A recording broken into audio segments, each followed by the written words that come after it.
आपले सर्वांचे लाडके नेते, महाराष्ट्र राज्याचे सार्वजनिक बांधकाम मंत्री नामदार माननीय श्री छत्रपती शिवेंद्रसिंहराजे भोसले यांच्या मार्गदर्शनाखाली दावलीचे नेते, दावलीची बुलंद, मुलुक मैदानी तोप वसंतरावजी मानकुमरे भाऊ, तसेच आमचे नेते मार्गदर्शक प्रतापगड सहकारी साखर कारखान्याचे चेअरमन सौरभ बाबाजी शिंदे, तालुका मंडल अध्यक्ष जयदीपजी शिंदे, तसेच उपस्थित सर्व स्टेजवरील मान्यवर सर्वांना सर्वप्रथम माझा नमस्कार।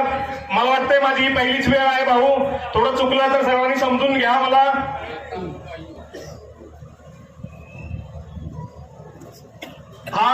या स्टेजवरील सर्व मान्यवर नेत्यांच्या नेतृत्वामध्ये हा लढा बागधारक शेतकऱ्यांसाठी या लढ्याचे नियोजन केले आहे। या भागातील शेतकरी पुत्र मी म्हणून मी सर्वांचं स्वागत करतो।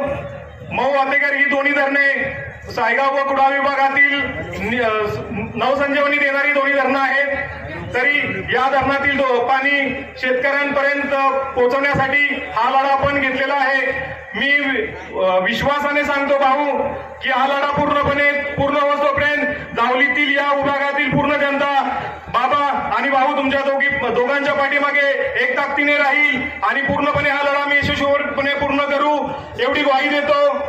तसेच या धरणाचे पाणी सायगाव व कुडाळ विभागात आल्यानंतर प्रतापगड कारखान्याच्या मदतीने शेतकऱ्यांना खऱ्या अर्थाने शेतकऱ्यांची आर्थिकदृष्ट्या मान उंचावेल ही नोंद घेण्यासारखी गोष्ट आहे। तसेच सायगाव भाऊ एक छोटीशी विनंती आहे की मी सायगाव भागातील एक छोटासा कार्यकर्ता आहे। आमच्या हे धरणाचं नियोजन ऑलरेडी पहिलं झालेलं आहे, पण एक छोटीशी विनंती होती की ही पाईपलाईन जर मोरकर गावठांच्या वरून जावळेवाडी, दरेखुर्द, मोरेवाडी तसेच पवारवाडी, एरंगरवाडी या ठिकाणून गेली तर बऱ्याचशा शेतकऱ्यांचं क्षेत्र पाण्याखाली येऊ शकतं आणि आमच्या विभागातील क्षेत्र हे ऊसाच्या शेतीखाली येऊ शकतं। तर बाबा मी विश्वास ठेवतो की या स्टेजवरून मागणी करतो की तुम्ही या मागणीचा नक्की सकारात्मक विचार कराल।